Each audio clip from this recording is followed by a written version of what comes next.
नमस्कार दोस्तों, मैं राजकुमार चौधरी आपका सिविल जॉब में स्वागत करता हूँ।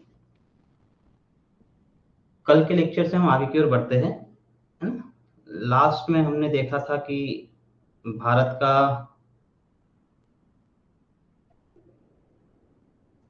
जो प्राकृतिक विभाजन है उसमें हमने लगभग पहाड़ियाँ, पूर्वी घाट, पश्चिमी घाट ये सब कुछ देख लिया है ना। अरावली के बारे में हमने चर्चा की थी। अरावली के बाद हमने सतपुड़ा, विंध्य की चर्चा की थी, है ना। विंध्य में हमने भाग देखे थे। कैमूर भी है, कैमूर श्रेणी वगैरह, इसकी हम चर्चा करेंगे आज, है ना।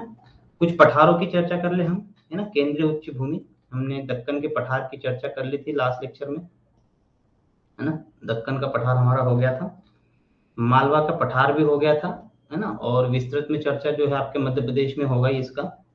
बुंदेलखंड के बारे में हम देख लेते हैं कि क्या है क्षेत्रफल, विस्तार, निर्माण, जलवायु, वर्षा, नदियां, मृदा, फसलें, वनस्पति, जनजाति, बोली, खनिज। ये महत्वपूर्ण चीजें होती है प्रत्येक भौगोलिक विभाजन की जो है या भौगोलिक क्षेत्र की जो है हमें विशेषताएं पता होनी चाहिए, है ना। अगर हम मध्य प्रदेश की बात करें तो मैं मध्य प्रदेश का एक मैप बना रहा हूँ यहाँ पर। तो मध्य प्रदेश के बारे में भी हम थोड़ा बहुत चर्चा कर ही लें, है ना। एमपी के लेक्चर में तो मिलेगा ही।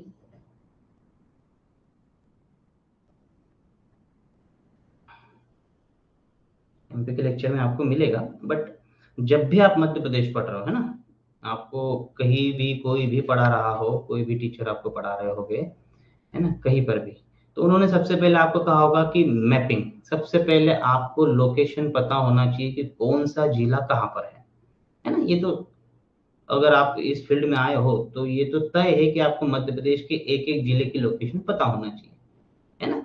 तो संभाग वाइज याद करना है। संभाग वाइज अगर आप याद करते हो तो जल्दी याद होता है, और अगर ऐसे ही आप 52-53 जिले आप याद करते चलोगे तो वो होना नहीं है ना। तो 53 जिले डिस्ट्रिक्ट हो चुके हैं, है ना। मऊगंज जो है आपका नया जिला बना हुआ है, उसके बारे में भी आप थोड़े से तथ्यात्मक चीजें ध्यान में रखिए। कितनी तहसीलें आएंगी, समझ में आ गया। आसपास के कौन से जिले होने लगेंगे, है ना। यूपी का सेक्शन उसे टच होता है या नहीं होता है, ये सारी जानकारी आपको चाहिए, है ना। अड़ोस पड़ोस के जिले उसको टच हो रहे हैं या नहीं हो रहे हैं, तो थोड़ा सा उसकी बेसिक जानकारी, अगर क्वेश्चन पूछा भी जाता है तो बेसिक चीज। मऊगंज किस लिए प्रसिद्ध है ना। अगर हम बात करें तो मऊगंज किसके लिए प्रसिद्ध है, ये भी आपको पूछा जा सकता है। तो थोड़ी सी उसकी इंफॉर्मेशन चाहिए, है ना। यहाँ पे आप बोल सकते हो कि यहाँ पे भिंड हो गया, मुरैना हो गया, श्योपुर हो गया, दतिया हो गया, यहाँ ग्वालियर हो गया, या शिवपुरी हो गया, यहाँ अशोकनगर हो गया, या गुना हो गया, है ना। तो ऐसे आपको पूछा जाएगा। ये विदिशा हो गया, रायसेन हो गया, भोपाल हो गया, है ना, नीमच हो गया, मंदसौर हो गया, झाबुआ हो गया, अलीराजपुर हो गया, बड़वानी, है ना, खरगोन, खंडवा, बुरहानपुर, है ना। तो ऐसा आपको पूछा जाता है ना। हरदा, होशंगाबाद, नरसिंहपुर, ये छिंदवाड़ा, ये वाला क्षेत्र, है ना। ये सिवनी, ये बालाघाट वाला क्षेत्र, ये मंडला, ये डिंडोरी, अनूपपुर, शहडोल, ये आपको पूछा जाता है, ठीक है। ये सिंगरौली वाला क्षेत्र, ये सीधी वाला क्षेत्र, है ना। तो ये आपको याद होने चाहिए ऐसे। अगर आपको ये भौगोलिक क्षेत्र याद होते हैं तो मध्य प्रदेश का, आपको जल मध्य प्रदेश की जलवायु वगैरह किस क्षेत्र में कितनी बारिश हो रही है ये बिल्कुल आसान होता है ना। अगर मैं इसका थोड़ा सा भौगोलिक विभाजन जल्दी जल्दी बता दूं तो याद रखना है कि ये वाला जो सेक्शन है ना, ये वाला जो सेक्शन है, ये वाला सेक्शन आपका कौन सा आता है, मध्य भारत का पठार। ये वाला सेक्शन आपका आता है कौन सा, बुंदेलखंड का पठार, है ना। ये वाला सेक्शन आता है आपका बघेलखंड का पठार, ये रीवा पन्ना का पठार होता है ना। यहाँ से अगर हम जाए तो ये नर्मदा घाटी है। मैं थोड़ा सा और कलर इसको चेंज कर दूं, नर्मदा सोन घाटी का, है ना। ये वाला जो सेक्शन है आपका, ये नर्मदा सोन घाटी वाला है ना। इतना वाला सेक्शन जो है नर्मदा सोन घाटी का है। ये वाला जितना भी बच रहा है ये मालवा है, सबसे बड़ा भौगोलिक क्षेत्र है ना। तो हमने देखा था कि मालवा लगभग 28.62% क्षेत्रफल पर फैला हुआ है। तो ये आ गया आपका मालवा। ये नर्मदा सोन घाटी इधर भी जा रही है, ये संकीर्ण है थोड़ी, है ना। ये संकीर्ण क्षेत्र है नर्मदा सोन घाटी का, नर्मदा घाटी है ये बुंदेलखंड है, ये रीवा पन्ना का पठार है, ये बघेलखंड है। थोड़ा सा अलग बन गया बघेलखंड का, ठीक है, चलेगा, कोई दिक्कत नहीं, है ना। अब नीचे वाला जो सेक्शन है ना, अगर मैं इसे पीला पीला करूँ तो ये वाला सतपुड़ा, मैकाल, रेंज वाला है, सतपुड़ा मैकाल श्रेणी है ये वाला हिस्सा, है ना। तो ये हमें ध्यान में रखना है, ये मध्य भारत का पठार है, ये मध्य भारत का पठार है। अगर आपको इस प्रकार से भौगोलिक क्षेत्र पता है तो आप मध्य प्रदेश की जानकारी ले सकते हो। अब इसमें से मैं सिंपल से एक लाइन ड्रॉ कर रहा हूँ तो आपको पता चल जाएगी कहाँ पर क्या है। देखिए ये वाला सेक्शन है, ये एक लाइन ड्रॉ की मैंने, ठीक है, ये वाले सेक्शन की, ये वाले सेक्शन की एक लाइन ड्रॉ की, ये दूसरी लाइन ड्रॉ की, ये तीसरी लाइन ड्रॉ की, है ना। थोड़ा सा ये वाली गलत हो गई।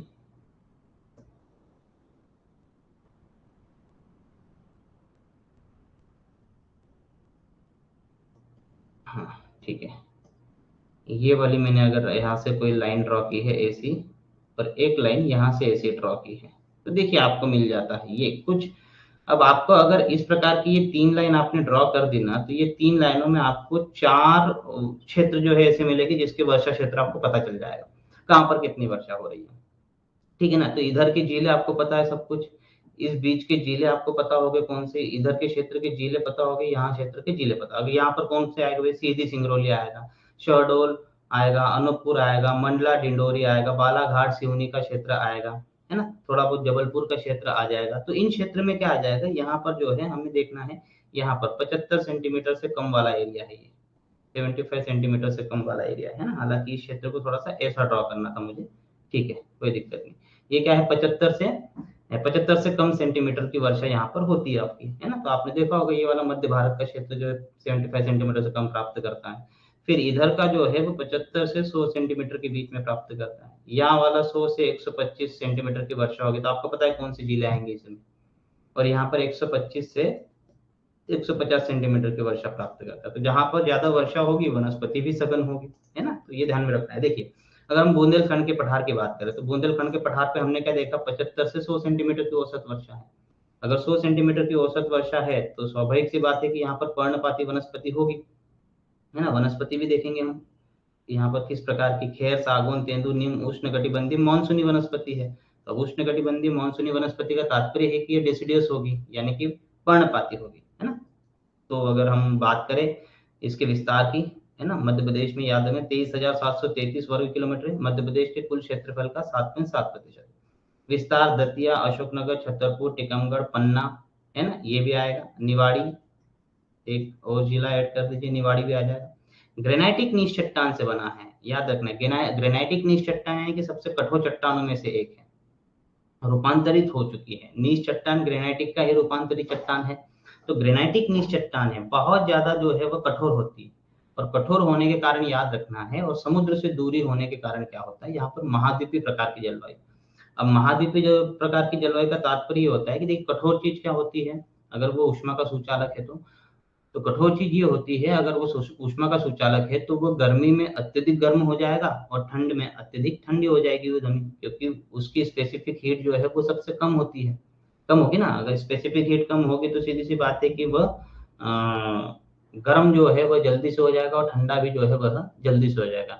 एक्सेप्ट करने की भी ताकत ज्यादा रहेगी, जल्दी होगी, और रिलीज करने की भी ताकत ज्यादा होगी, है ना। पानी क्या है, उसकी स्पेसिफिक हीट जो होती है, विशिष्ट ऊष्मा जो है सबसे ज्यादा होती है, इसलिए वो देरी से गर्म होता है, देरी से ठंडा होता है। मतलब उसके 1 ग्राम, 1 डिग्री सेल्सियस, किसी 1 ग्राम पदार्थ है आपके पास, उसके तापमान को 1 डिग्री सेल्सियस बढ़ाना है तो वहां पर ज्यादा ऊष्मा की आवश्यकता होती है, तो उसे हम कहते हैं स्पेसिफिक हीट।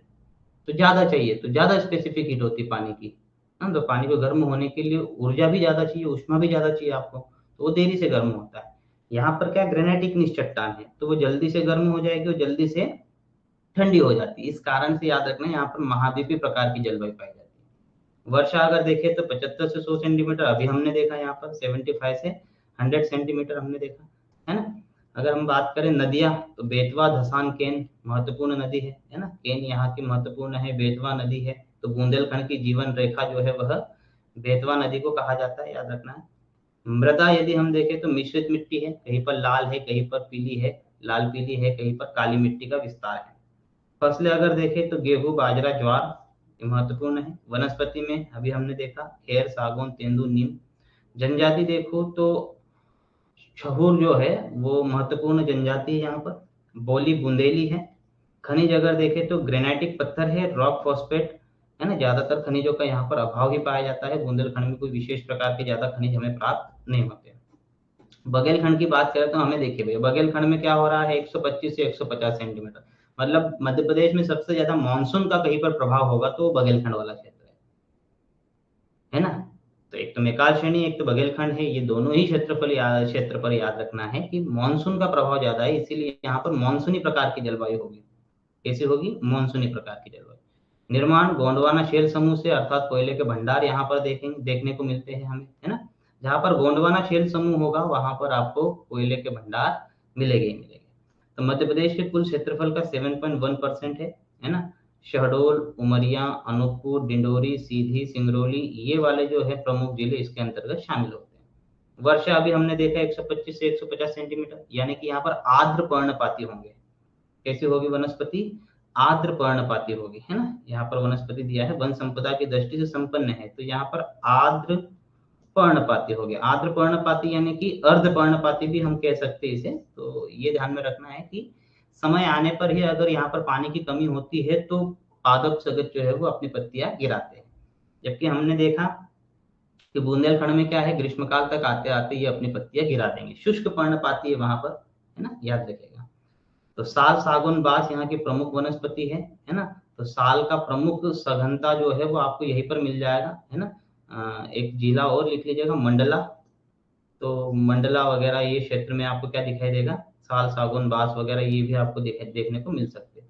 जनजाति प्रमुखतः बेगा है, बोली बघेली है। खनिज मैंने कहा था कि कोयले के प्रचुर भंडार है, इसके अतिरिक्त चूना पत्थर, बॉक्साइट, है ना, अग्निश मिट्टी, गेरू, ये प्रमुख है। कर्क रेखा बघेलखंड को दो भागों में बांटती है, याद रखना है। यहाँ से अगर जाए तो कर्क रेखा जो है वो दो भागों में बांटेगी। एक छोटा सा क्षेत्रफल है इसका, है ना, तो ये ध्यान में रखिएगा। बघेलखंड को मध्य प्रदेश का धान का कटोरा कहा जाता है ना। अगर एक जिला वाइज आए तो जिले में याद रखना है बालाघाट आता है, और अगर क्षेत्र अगर आपको पूछा जाता है तो क्षेत्र में, है ना, हालांकि बालाघाट तो जो है वो सतपुड़ा श्रेणी में आ जाएगा। तो अगर आपको कोई भौगोलिक क्षेत्र पूछा जाता है तो भौगोलिक क्षेत्र में बघेलखंड को जो है वह धान का कटोरा कहा जाता है।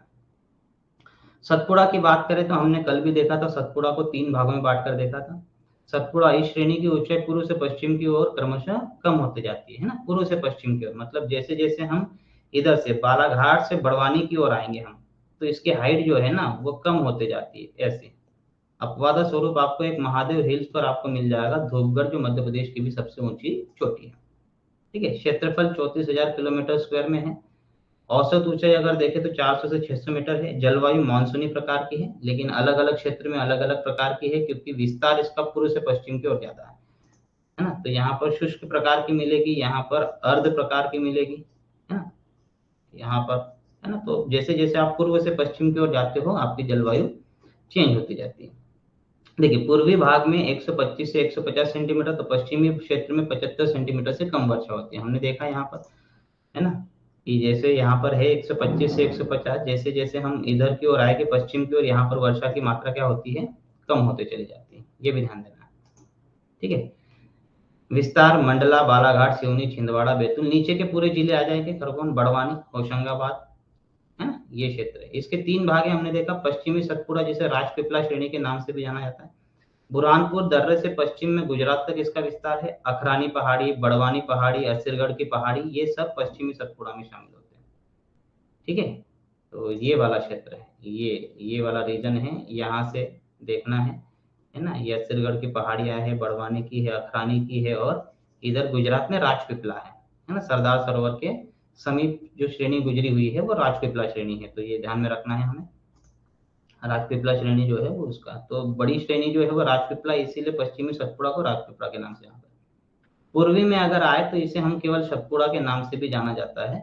तो महादेव गाविलगढ़ श्रेणी, तामिया हिल्स जो है पातालकोट में, कालीभीत पहाड़ी बैतूल में है, लॉन्जी हिल्स छिंदवाड़ा में है, ये याद रखना है ना। तो लॉन्जी हिल्स जो है वो बालाघाट में है, ये याद रखना है।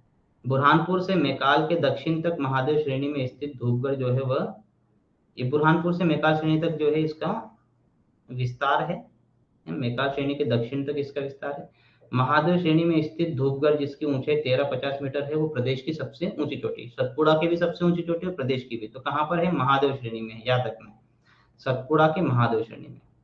ठीक, तो गाविलगढ़ जो है वो महाराष्ट्र से बैतूल की ओर प्रवेश की हुई है। तो ये गाविलगढ़ श्रेणी जो है महाराष्ट्र और मध्य प्रदेश की सीमा पर है। मैकाल श्रेणी जो है ये अर्धचंद्राकार रूप में मध्य प्रदेश व छत्तीसगढ़ की सीमा पर स्थित है। अमरकंटक इसकी प्रमुख चोटी है जहां से सोन, जोहिला और नर्मदा जैसी नदियां निकलती है। ठीक है, ये तो बेसिक चीज आपको पता होगी। विंध्य पर्वत जो है यह झारखंड, उत्तर प्रदेश, मध्य प्रदेश तथा गुजरात तक विस्तृत श्रृंखला है ना। मैंने कहा था कि जो राजमहल की पहाड़ियां है उसके दक्षिण से जो है इसकी शुरुआत होती है। तो ये याद रखना, यहाँ से अगर हम देखें तो इस प्रकार से ये श्रेणी गई हुई है ना, ये विंध्य है। तो झारखंड से इसकी शुरुआत है, झारखंड से होते हुए यूपी, मध्य प्रदेश, छत्तीसगढ़, उत्तर प्रदेश, सॉरी छत्तीसगढ़, उत्तर प्रदेश, मध्य प्रदेश, गुजरात तक इसका विस्तार है।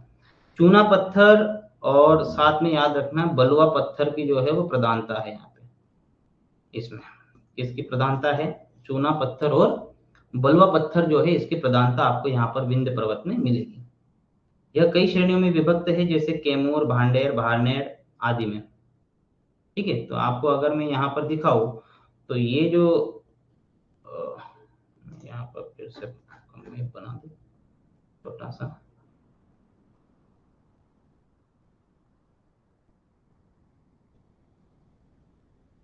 तो ये जो है यहाँ पर है आपका कैमूर, रीवा सतना के साइड में आप जाओगे है ना, तो यहाँ पर आपको कैमूर श्रेणी मिलेगी। बुंदेलखंड की ओर आओगे तो यहाँ पर भांडेर मिलेगी, इसी के समीप भारनेर मिलेगी है ना। आगे इधर जाओगे उत्तर प्रदेश वगैरह की सीमा पर तो यहाँ पर आपको मेलन की पहाड़ी मिलेगी है ना। तो ये मेलन की पहाड़ी यहाँ पर मिल जाती है। तो ये सभी इसी का विस्तार है, विंध्य पर्वत का ही विस्तार है। और विंध्य प्रदेश को याद रखना उत्तर भारत को दक्षिण भारत से पृथक करने वाली श्रृंखला मानते। देखो यहाँ पर ये श्रृंखला उत्तर भारत और दक्षिणी भारत को पृथक करती है। इंपॉर्टेंट है, सतपुड़ा मत लगा देना ना, ये पूछा जाता है।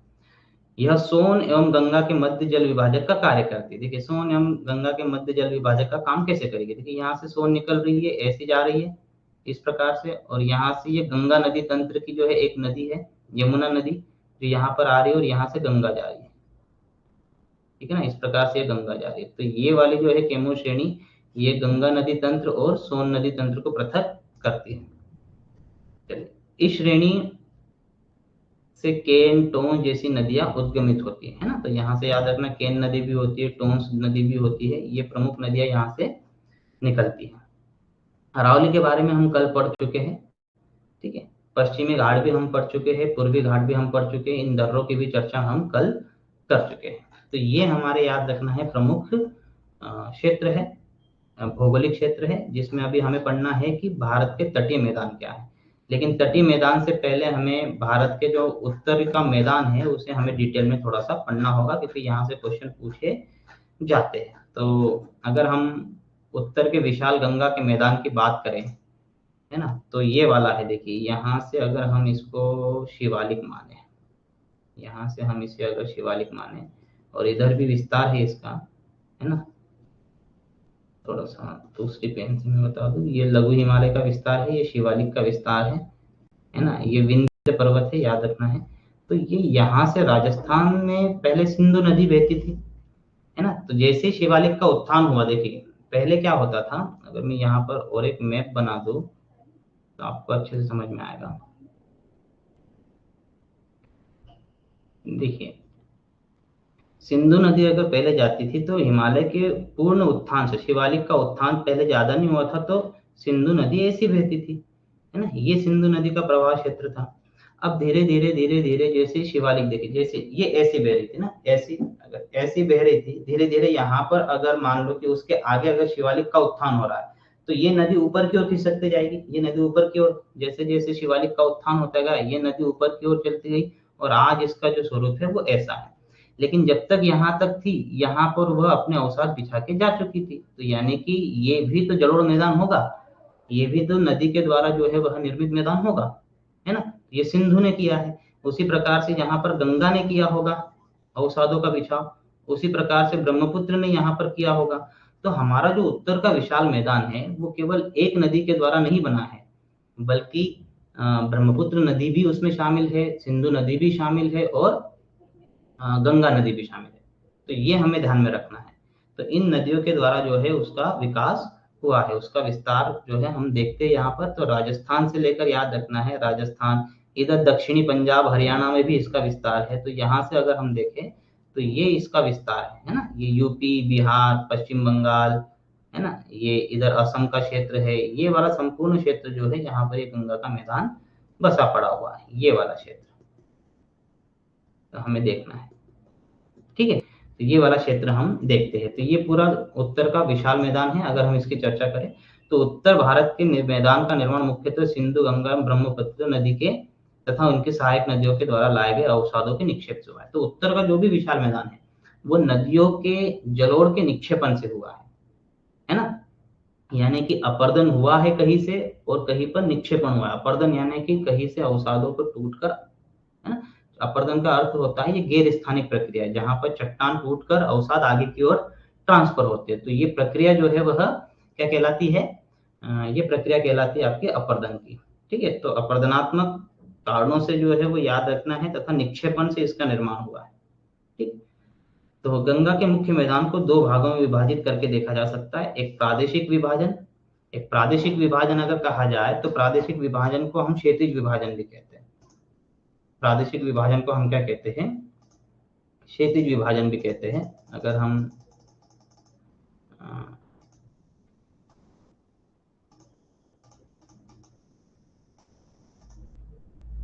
एक मिनट,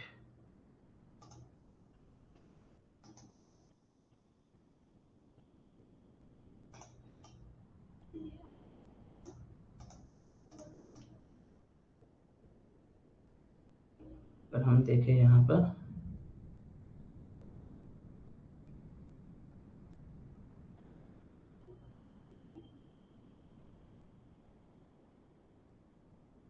प्रादेशिक विभाजन की अगर हम बात करें यहाँ, तो मैं एक मैप बना रहा हूँ, उस मैप में हम प्रादेशिक विभाजन को देख लेंगे। ठीक है, तो ये शिवालिक के नीचे वाला जो है तलहटी से लगकर, और इधर आपका ये वाला क्षेत्र जहां से ब्रह्मपुत्र नदी आ रही है, इसके बीच का ये वाला रीजन। ठीक है, तो प्रादेशिक विभाजन जो है वो क्षैतिज विभाजन कहलाता है। ये पहले राजस्थान का आ जाएगा, फिर पंजाब हरियाणा का आ जाएगा, फिर आपका गंगा का मैदान आ जाएगा, फिर ये यहाँ तक आपका गंगा का मैदान आ जाएगा, फिर यहाँ से ब्रह्मपुत्र नदी का मैदान आएगा। तो हॉरिजॉन्टली हम ऐसे कर रहे हैं ना इसका विभाजन। देखिए यहाँ राजस्थान मिला, या पंजाब का मिला, ये गंगा का मिला, ये असम का मैदान मिला, या ब्रह्मपुत्र का मैदान है। तो इस प्रकार का जो क्षैतिज विभाजन है वो हम बांट कर देखते हैं। ये नदियों के आधार पर किया गया विभाजन है ना। तो इसको हम क्या कहते हैं, क्षैतिज विभाजन कहते हैं। और हम लंबवत विभाजन कैसे कहते हैं, अगर गंगा के मैदान को हम इस प्रकार से बांटे, है ना। तो ये विभाजन हो गया, ये वाला जो होगा आपका भाबर क्षेत्र हो गया, ये तराई क्षेत्र हो गया, ये बांगर हो गया, ये खादर हो गया। तो ये वाला जो विभाजन होता है ये लंबवत विभाजन। देखिए आप बांट ऐसे रहे हो, है ना, बांट ऐसे रहे हो, लेकिन जो भौगोलिक क्षेत्र जा रहा है वो ऊपर से नीचे की ओर ऐसा जा रहा है। नहीं तो कई लोग कहते हैं कि सर अगर इसको ऐसा बांटा है तो हॉरिजॉन्टल कहेंगे। आपने लाइन हॉरिजॉन्टल बनाई है ना, हॉरिजॉन्टल लाइन बनाइए, लेकिन क्षेत्र तो ऐसे जा रहे हैं ना, भाबर ऊपर है, तराई नीचे है, बांगर ऐसा है, खादर ऐसा। कई लोग जो है वो इस प्रकार से, अगर हमने पंजाब हिमालय को, जैसे हिमालय को भी बांटा था, पंजाब हिमालय, कश्मीर हिमालय, और कुमाऊं हिमालय, नेपाल हिमालय, असम हिमालय, तो इसको भी लंबवत विभाजन कहते हैं। नहीं ना, ये कैसे लंबवत होगा, ये तो क्षैतिज होगा ना। देखो ऐसे पंजाब, कुमाऊं, नेपाल, असम ऐसे जा रहे हैं ना, ये तो क्षैतिज विभाजन हुआ है।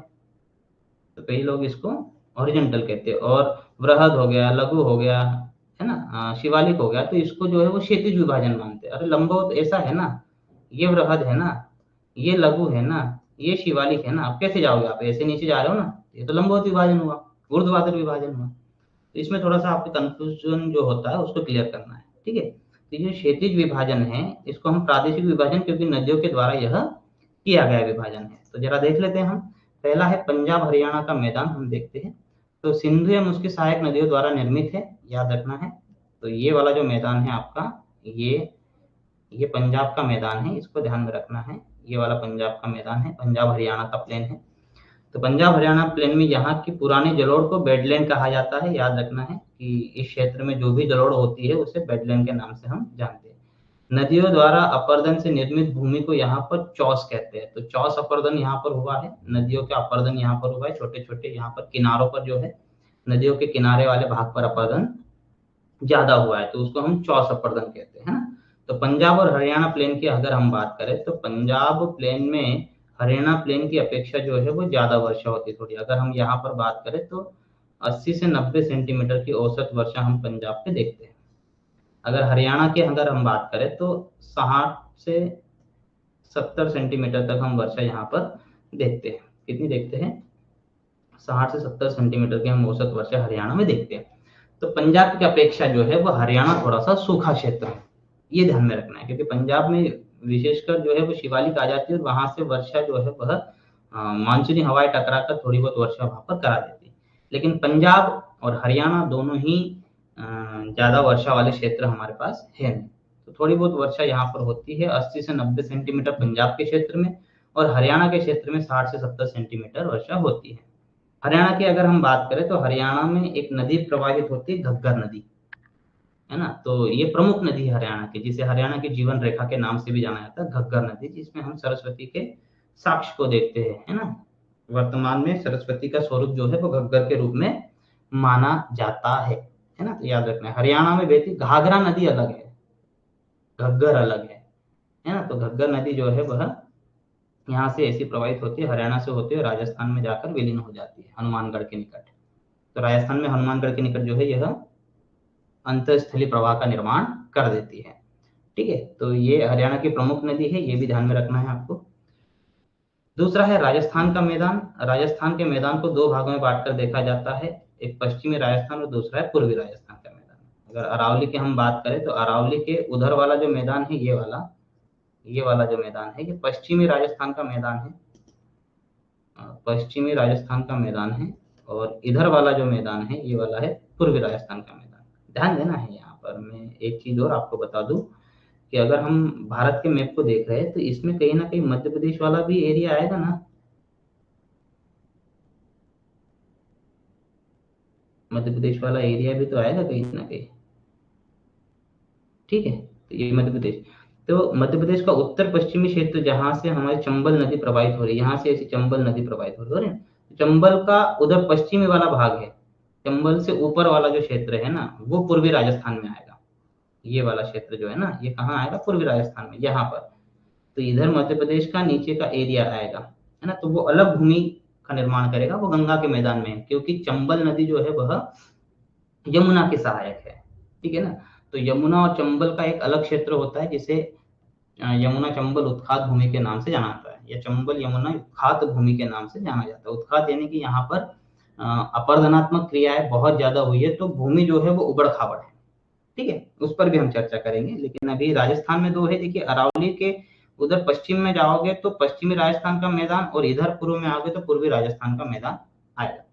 अगर हम पश्चिमी राजस्थान के मैदान को बात करें तो ये मैदान मरुस्थल में तब्दील हो चुका है। पहली चीज तो भले ही सिंधु नदी के अवसाद है, लेकिन वर्तमान में यहाँ पर 75 सेंटीमीटर से भी कम वर्षा, 50 सेंटीमीटर से भी कम वर्षा प्राप्त होती है, इसीलिए ये शुष्क मरुस्थल में तब्दील हो चुका है। मैदान है, अगर पानी मिल जाता है, देखिए मिट्टी तो जलोढ़ है, उपजाऊ भी है।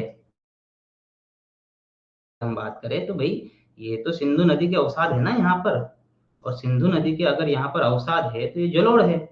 अब ये जलोढ़ में उत्पादन क्षमता तो है, बट पानी नहीं है। समझ में आ रहा है ना। हम कह सकते हैं कि सामने वाले में ताकत तो बहुत है, लेकिन उसे खाना नहीं देंगे तो भैया वो ताकत कैसे दिखाएगा सामने वाला। तो ताकत के लिए तो पानी भी होना चाहिए। तो मृदा उपजाऊ तभी होगी ना जब पानी हमें मिलेगा। उपजाऊ है लेकिन उत्पादन कब देगी? उत्पादन तो तब देगी जब आप उसे खिलाओगे पिलाओगे, तभी जाके तो वो उत्पादन देगी। कार्य कब करेगी? जो उसमें एनर्जी आएगी, है ना, सीधी सी बात है। तो उत्पादन तो मिल सकता है, बट है क्या, वहां पर पानी की कमी है। तो याद रखना है, पश्चिमी राजस्थान के मैदान की अगर हम बात कर रहे हैं तो मरुस्थलीय मैदान है मुख्य तौर पर देखा जाए तो। यही कारण है कि उस क्षेत्र में जो है पानी की आपूर्ति को पूरा करने के लिए देश की सबसे बड़ी सिंचाई नहर जो है वो बनाई गई है, इंदिरा साहब, हाँ, अपना इंदिरा गांधी नहर, है ना, जो हरी के बैराज से निकाली गई है, जहां पर व्यास नदी और सतलुज नदी आपस में मिलती है, वहां से निकाली गई है, जिसका विस्तार जो है वो कच्छ तक होना है ना। तो कच्छ तक विस्तार जो है इसका है ना।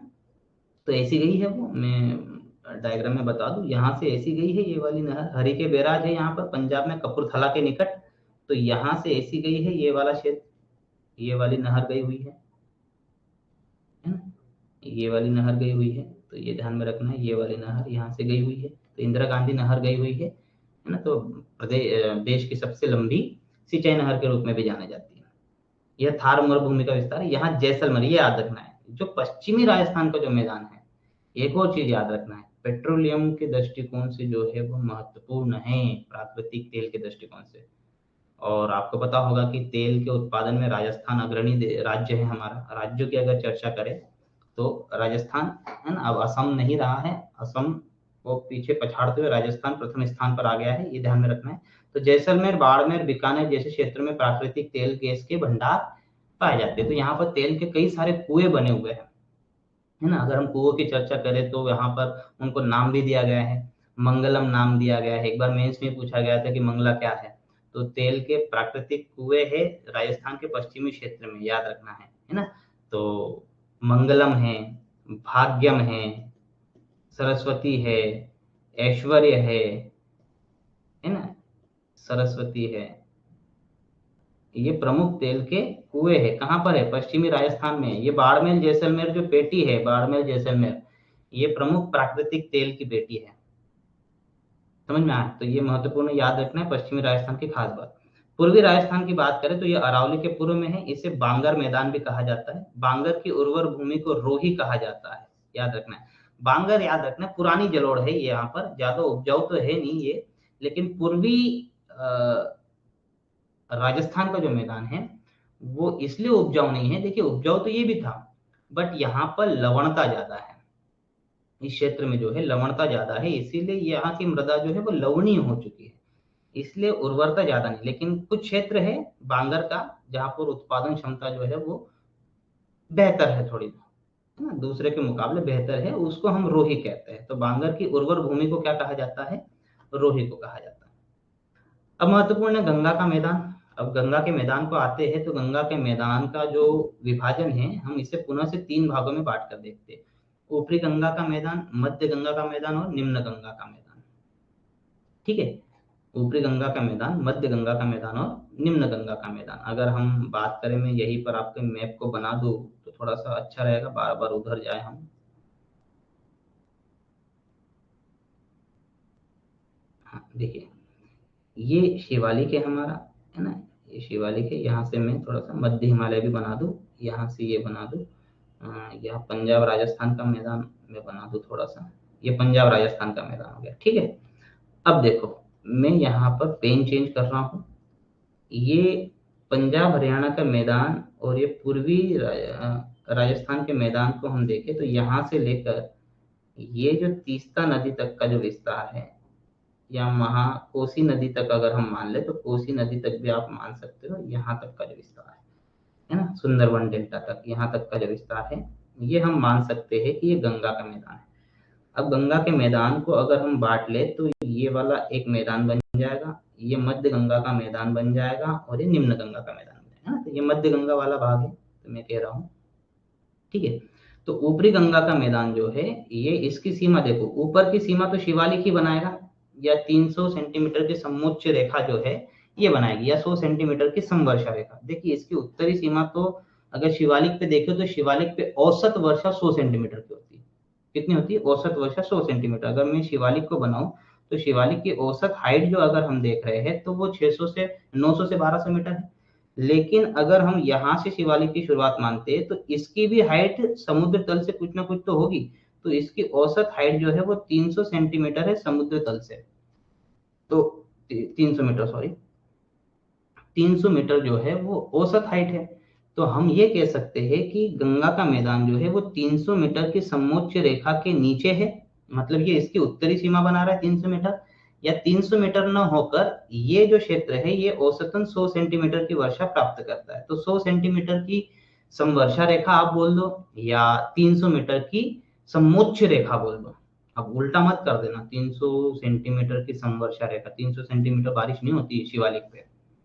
ठीक है, तो 300 मीटर की समोच्च रेखा और 100 सेंटीमीटर की समवर्षा रेखा जो है वो इसे इसकी उत्तरी सीमा बनाती है। अगर हम इसकी बात करें तो ये गोमती नदी है ना, यहाँ से गोमती नदी जा रही है, तो इसकी जो पूर्वी सीमा है वो गोमती नदी बना रही है, इसको भी ध्यान में रखना है। तो पूर्वी सीमा यहाँ पर जो है वो गोमती नदी बना रही है, और राजस्थान का जो पूर्वी क्षेत्र है ये इसकी उत्तरी सीमा बना रहा है ना, और यहाँ पर विंध्य है ही आपका दक्षिण में। तो अगर हम देखें ऊपरी गंगा का मैदान, तो ऊपरी गंगा के मैदान को फिर से 3 भागों में बांटा जाता है। एक ये वाला मैदान, याद रखिएगा, एक ये वाला मैदान है जो रोहेलखंड के नाम से जाना जाता है, जो उत्तराखंड के नीचे वाला जो क्षेत्र है ये रोहेलखंड है।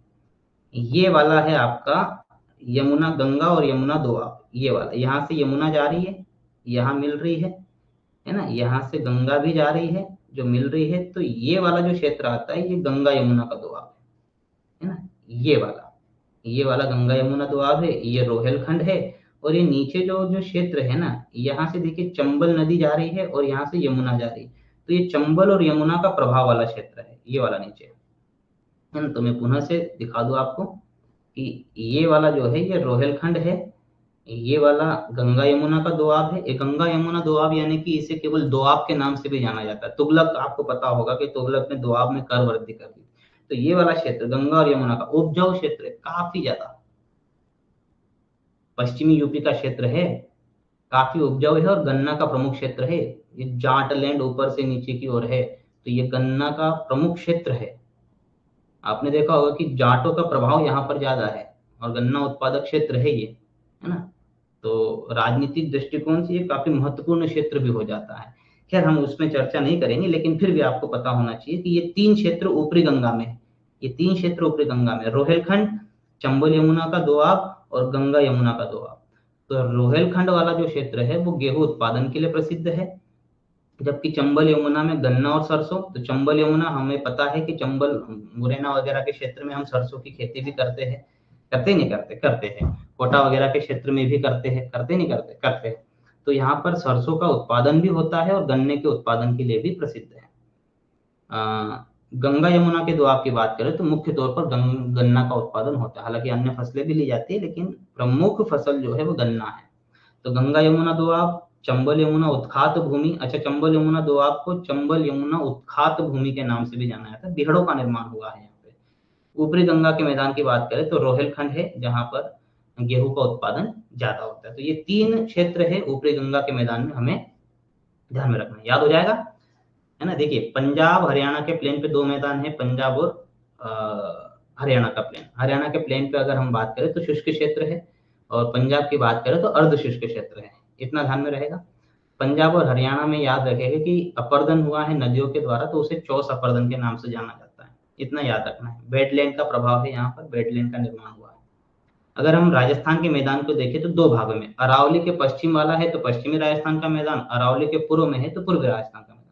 पश्चिमी राजस्थान की मिट्टी जो है वो उपजाऊ है और मरुभूमि में तब्दील हो चुकी है, थार भूमि का विस्तार है, ठीक है। पश्चिमी राजस्थान में सुदूर पश्चिमी जैसलमेर, बाड़मेर, बीकानेर का क्षेत्र है और शुष्क क्षेत्र है, लेकिन तेल के प्रमुख भंडार भी है यहाँ पर, सरस्वती, ऐश्वर्य, मंगलम, ये हमने देखा है, भाग्यम, ये प्रमुख तेल, प्राकृतिक तेल के भंडार है।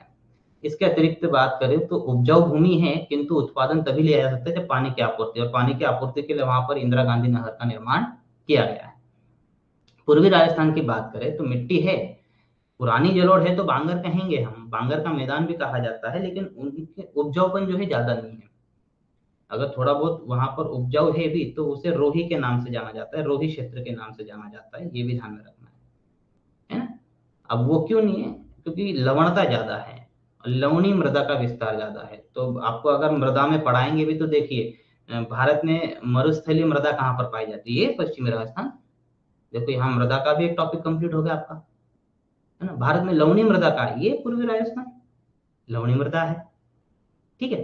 तो लवणीय मृदा का ज्यादातर विस्तार आपका राजस्थान में है, मरुस्थलीय मृदा का विस्तार यहाँ पर 2 प्रकार की मृदा हो गई 8 में से, है ना। तो ये लवणीय मृदा है, जिप्सम को मिलाकर जो है इसकी क्षारीयता को कम किया जा सकता है। खैर वो मृदा में हम देखेंगे। ऊपरी गंगा के मैदान को 3 भागों में, रोहेलखंड, गंगा यमुना का दोआब और चंबल यमुना उत्खात भूमि, ये 3 याद रखना है। रोहेलखंड जहाँ है वहाँ गेहूं का उत्पादन होता है प्रमुखता से, चंबल यमुना के दोआब में सरसों, गेहूं, गन्ने का उत्पादन होता है। और अगर हम देखें यहाँ पर गंगा यमुना के दोआब में, तो गंगा यमुना के दोआब में गन्ना होता है, साथ में गेहूं भी होता है, गेहूं भी आप लिख लेना है, ध्यान रखिएगा। तो यहाँ गेहूं का उत्पादन भी होता है। मध्य गंगा के मैदान की अगर हम बात करें तो यहाँ पर देखिए, अगर हम बात करें तो यहाँ घाघरा नदी है और इसकी पूर्वी जो सीमा है वो कोसी नदी बनाती है। ये घाघरा नदी है और यहाँ की ये नदी जो है वो कोसी नदी इसका सीमा बनाती है। ऊपर की सीमा तो वही रहेगी, 300 मीटर की समोच्च रेखा है, 100 सेंटीमीटर समवर्षा रेखा।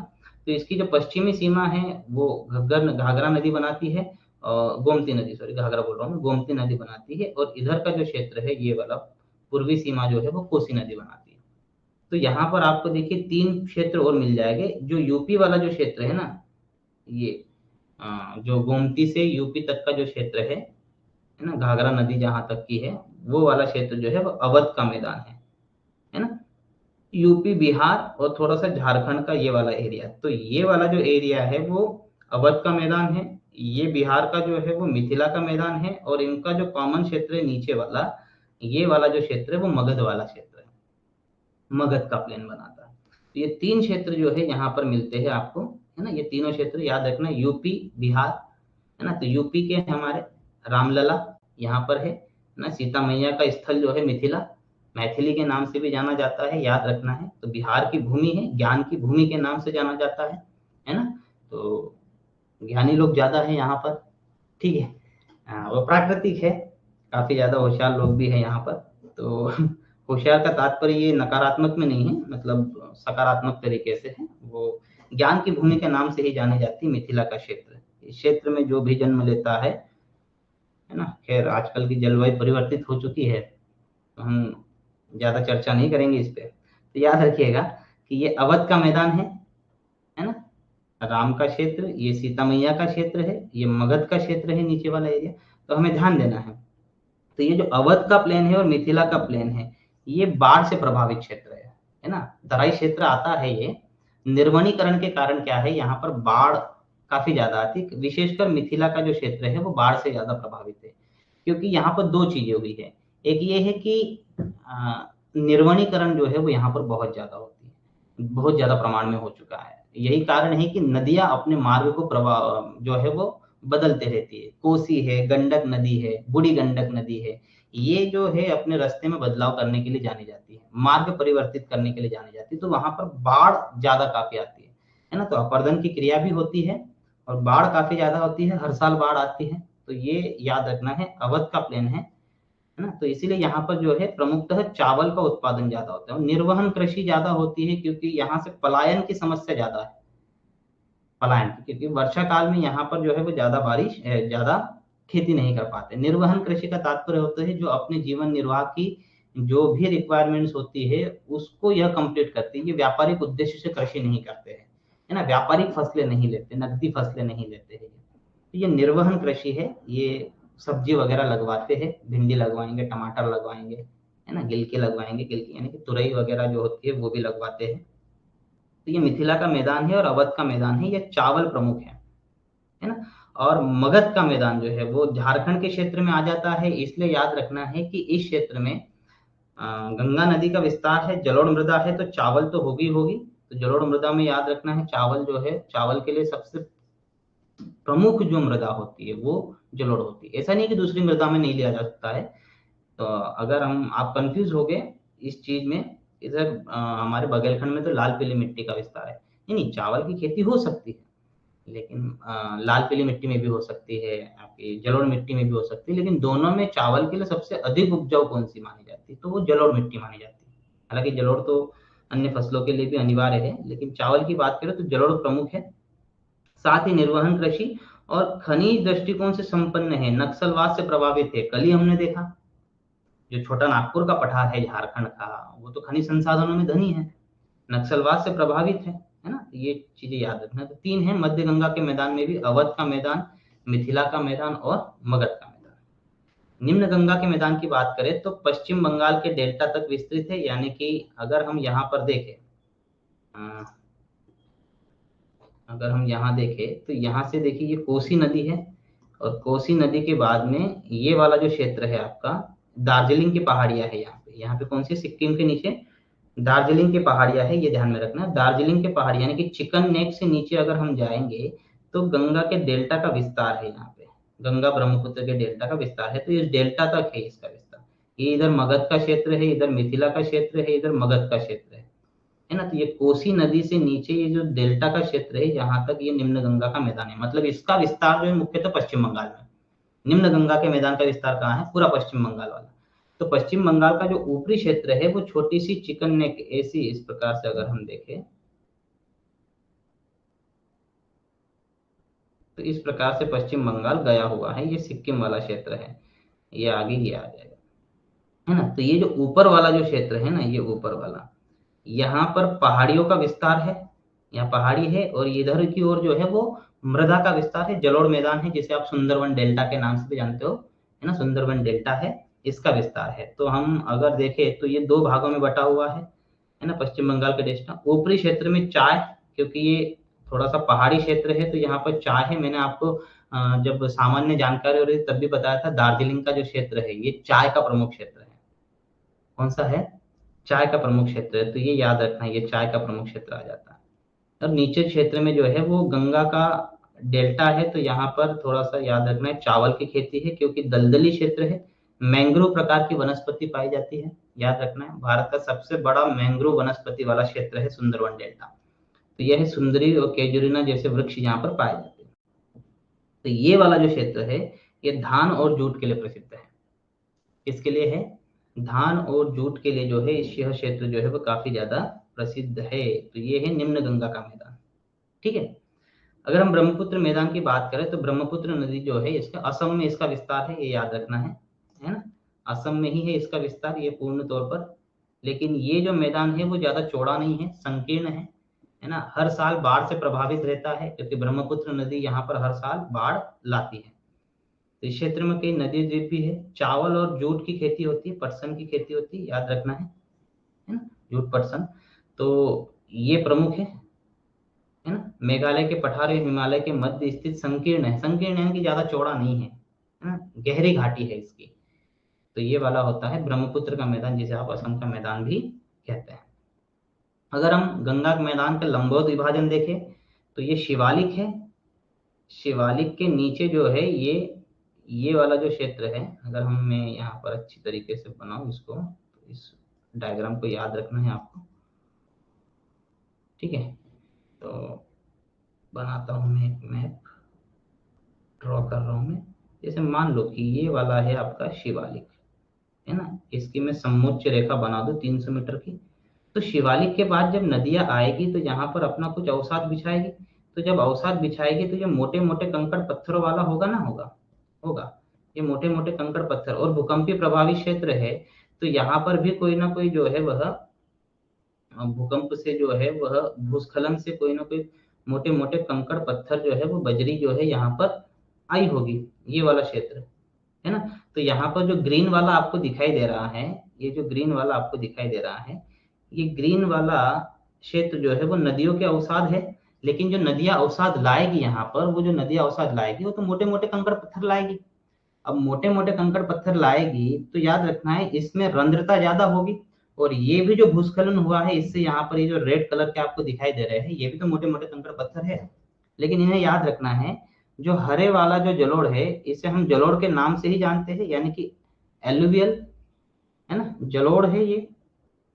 और ये जो लाल वाला है, इस लाल वाले को मैं नाम देता हूँ कछार मिट्टी, कोलुवियल, कछार मिट्टी, है ना। ये मोटे मोटे कंकड़ पत्थर वाली मिट्टी होती है जिसे हम कछार कहते हैं, ठीक है। तो ये कछार और जलोढ़ मिलकर शिवालिक के नीचे जो है एक मैदान का निर्माण करते हैं जिसे भाबर कहते हैं। अब आप बताइए भाबर में कैसी मिट्टी होगी? मोटे मोटे कंकड़ पत्थर, चाहे वो नदी के द्वारा हो या भूस्खलन के द्वारा यहाँ पर मोटे मोटे कंकड़ पत्थर हो। तो भाबर किससे मिलकर बनता है? जलोढ़ प्लस कछारी मिट्टी से, यानी कि एलुवियल प्लस कोलुवियल, है ना। तो एलुवियल सॉइल प्लस कोलुवियल सॉइल ये मिलकर बनाता है आपका भाबर क्षेत्र। बांगर नहीं बोल रहा हूँ, बांगर तो नीचे आएगा। तो ये बनाता है भाबर क्षेत्र। तो आपको क्वेश्चन पूछा जाता है कि शिवालिक की तलहटी से कौन सा मैदान लगा हुआ है निम्नलिखित में से? तो ए तराई, बी भाबर, सी बांगर, डी खादर। तो भाबर आएगा। और भाबर क्षेत्र उपजाऊ है क्या? नहीं। क्यों उपजाऊ रहेगा? क्योंकि मोटे मोटे कंकड़ पत्थर है, यहाँ पर आप ज्यादातर फसल क्या ले सकते हो? या तो बड़ी जड़ों वाली फसल लेंगे, फलों वगैरह की खेती आप करोगे, तो सेब वगैरह जो होता है यहाँ पर आप कृषि कर सकते हो इसकी। लेकिन छोटी फसलों में यहाँ पर ज्यादा नहीं होता है ना। हालांकि इसमें गन्ना वगैरह ले सकते हैं। तो अनुपजाऊ मृदा है, और कंकड़ पत्थर बड़े बड़े होने के कारण जो है उनमें पोरोसिटी ज्यादा होती है, रंध्रता ज्यादा होती है, इसलिए इस क्षेत्र से कोई नदी आती है तो वो रिस जाती है नीचे, और नीचे से बहना, पत्थरों के नीचे से बहना चालू हो जाती है। आपने गांव में देखा होगा कि नदियों के किनारे जो है बड़े बड़े पत्थर होते हैं, तो उनके नीचे से नदी बहती है, ऊपर से नहीं। हाँ, ज्यादा पानी होगा तो आपको ऊपर से बहती हुई दिखाई देगी, बट सामान्य नदी का प्रवाह होता है तो वो उसके नीचे से बहना चालू होता है। इसलिए याद रखना है कि यहाँ नदियां विलुप्त हो जाती है ना। तो सिंधु नदी से तीस्ता नदी तक जो है इसका विस्तार है, ये याद रखना है। हिमालय की तलहटी से लगा क्षेत्र भाबर है, अनुपजाऊ मृदा है। ठीक है। फिर नदियां जैसे जैसे आगे की ओर बढ़ती है तो अपने बारीक बारीक अवसाद जो है यहाँ पर बिछाते चली जाती है। तो ये बारीक अवसाद जब आता है तो इनकी रंध्रता जो है वो कम हो जाती है, और रंध्रता अगर कम होती है तो याद रखना है कि यहाँ पर जो है नदियां जो है पुनः से प्रकट हो जाएगी और दलदली क्षेत्र बनाएगी। तो तराई क्या होता है? तराई वही दलदली क्षेत्र है ना, दलदली मैदान कहलाता है। तो तराई का शाब्दिक अर्थ क्या होता है? पानी से संतृप्त मृदा, यानी कि ऐसी मृदा जिसमें पानी की प्रचुर मात्रा होती है, उसे हम क्या कहते हैं? तराई कहते हैं। तो अगर प्रचुर मात्रा है तो दलदली मैदान का निर्माण करेगी, और यहाँ पर धान की खेती होगी प्रमुखतः। इसके अतिरिक्त गेहूं तथा निर्वहन कृषि, मैंने कहा ही था, ये पूरा मगध का जो प्लेन है, अवध का जो प्लेन है, ये मगध और अवध, यहाँ पर क्या हुआ? ये तराई का क्षेत्र है ना, भाबर का निचला वाला क्षेत्र। तो यहाँ पर धान की खेती होती है, ये ध्यान में रखना है। भाबर में विलुप्त हुई नदियां यहाँ पर पुनः से प्रकट हो रही। भाई इस क्षेत्र में विलुप्त हुई नदियां यहाँ पर पुनः से प्रकट हो जाएगी ना, हो जाएगी? हो जाएगी। तो देखो, नदियां आ रही है, विलुप्त हो रही है, फिर प्राप्त हो रही है। यहाँ पर से नदियां आ रही है, यहाँ विलुप्त हो रही है, यहाँ फिर से आ रही है। इसका तात्पर्य ये एक अपवहन तंत्र बना रही है, जिसे हम खंडित अपवहन तंत्र कहते हैं। खंडित मतलब किसी जगह पर टूटा हुआ। तो ये अपवन तंत्र में नदी पूरी तो बहना चाहिए थी, तो हम ये संपूर्ण अपवन तंत्र मानते, लेकिन बीच में खंडित हो गई, ये नदियां नीचे से बहने लग गई, तो इसे खंडित अपवाह तंत्र भी कहते हैं। एक और चीज महत्वपूर्ण यही पर पता हो गया आपको। ठीक है। तो जब हम नदियां पढ़ेंगे तो खंडित अपवन तंत्र किसे कहते हैं ये पता होना चाहिए। तो ये उपजाऊ मैदान है ना, याद रखिएगा कि जलोढ़ जो है वह तराई क्षेत्र जो है उपजाऊ मैदान है। बारीक महीन तथा चिकनी मिट्टी पाई जाती है। ठीक। बांगर क्षेत्र के, अब देखिए इसके बाद नदियां अपना एक प्रमुख रूप ले लेती है। अब रूप लेने के बाद कभी बाढ़ आती है तो याद रखना है ये इस क्षेत्र में कभी अपने अवसाद बिछा देती है। फिर जैसे जैसे वो मुहाने पे जाती है, इसके आसपास के क्षेत्र में हर साल जो है बाढ़ लाकर यहाँ पर अवसाद बिछा देती है। तो इस प्रकार से निचले क्षेत्र में दो प्रकार के मैदान बनेंगे। एक वो उच्च भूमि का मैदान जहां पर नदी का जल जो है वो हर साल न पहुंचकर 4 साल 5 साल में एक बार पहुंचता है, यानी कि यहाँ पर जो जलोढ़ होती है वो पुरानी हो जाती है। और आगे की ओर हर साल जहां पर बाढ़ आती है वहां पर नई जलोढ़ आती है, हर साल नई जलोढ़ आएगी। तो नई जलोढ़ को जो है वो खादर कहा जाता है, और पुरानी जलोढ़ को बांगर कहा जाता है। तो बांगर याद रहेगा, ये उत्तरी मैदान की उच्च भूमि पर है, क्योंकि उच्च भूमि पर नदियों का जल जो है वो आसानी से जा नहीं पाता है, तो वहां पर कैसे जलोढ़ मिलेगी आपको? पुराने जलोढ़ मिलते हैं। और यह निचली भूमि है जहाँ नदियों का जल प्रतिवर्ष आता है, तो वहां पर हर साल नया जलोढ़ आएगा। तो नए जलोढ़ को खादर और पुराने जलोढ़ को बांगर कहा जाता है। तो सीधी सी बात है, जो पुरानी चीज होगी, है ना, तो अन्य जगह पे नहीं जाना है, नहीं तो पुरानी चीज जो है वो काफी ज्यादा असरदार होती है, ऐसा हमने सुना है। तो वो एक अलग चीज होती है। तो हम मैदान की बात कर रहे हैं यहाँ पर, है ना। तो जलोढ़ का जो क्षेत्र होता है उसमें बांगर जो है वो पुरानी जलोढ़ को कहा जाता है, क्योंकि पादप आएंगे पोषक तत्व लेंगे, फिर दूसरे साल और आएंगे पोषक तत्व लेंगे, तो ऐसे में उसकी जो पोषकता होती है वो थोड़ी कम हो जाती है ना, खादर की अपेक्षा। तो खादर की अपेक्षा जो है वो बांगर थोड़ा कम उपजाऊ होता है। तो इस क्षेत्र में नदियों के बाढ़ का पानी नहीं पहुंच पाता, यह खादर की अपेक्षा कम उपजाऊ होती है। इस क्षेत्र में अपक्षय के कारण मुलायम मिट्टी नष्ट हो गई है, ऐसी भूमि को भुर कहा जाता है। क्या कहा जाता है? भुर कहा जाता है। तो याद रखिएगा, तो ये शब्द याद रखना है कि अपक्षयन के कारण जो है वह यहाँ की मिट्टी जो है, मुलायम मिट्टी जो है वह नष्ट हो चुकी है, और ऐसी भूमि को यहाँ पर वुडलैंड कहा जाता है। खादर है, नवीन जलोढ़ है, अतः उत्पादकता उच्च होती, गेहूं गन्ना जूट दलहन तिलहन आदि के लिए यह उपयोगी होती है। तो ये है आपका मैदान, गंगा का मैदान, जिसका हम क्षैतिज विभाजन भी देख लिया और प्रादेशिक विभाजन भी देख लिया। मैं पुनः से यहाँ पर दोहरा दूं, क्षैतिज विभाजन में हमने देखा था राजस्थान का मैदान, राजस्थान के मैदान के बाद हमने देखा पंजाब हरियाणा का मैदान, इसके बाद हमने देखा गंगा का मैदान। गंगा के मैदान को हमने 3 भागों में बांटा, ऊपरी गंगा का मैदान, मध्य गंगा का मैदान और निम्न गंगा का मैदान, और इधर हमने देखा असम का मैदान। ठीक है। और ऊपर से नीचे की ओर हमने देखा पहले भाभर, लंबोदर बयान में, फिर तराई, तराई के बाद बांगर, और फिर खादर। ये हमने विभाजन देखा। ठीक है। तो आगे की ओर हम पढ़ेंगे तटीय मैदान, तटीय प्रदेश, है ना। आज के लिए इतना ही, फिर हम मिलते हैं कल। ठीक है, इस लेक्चर के लिए आज के लिए धन्यवाद।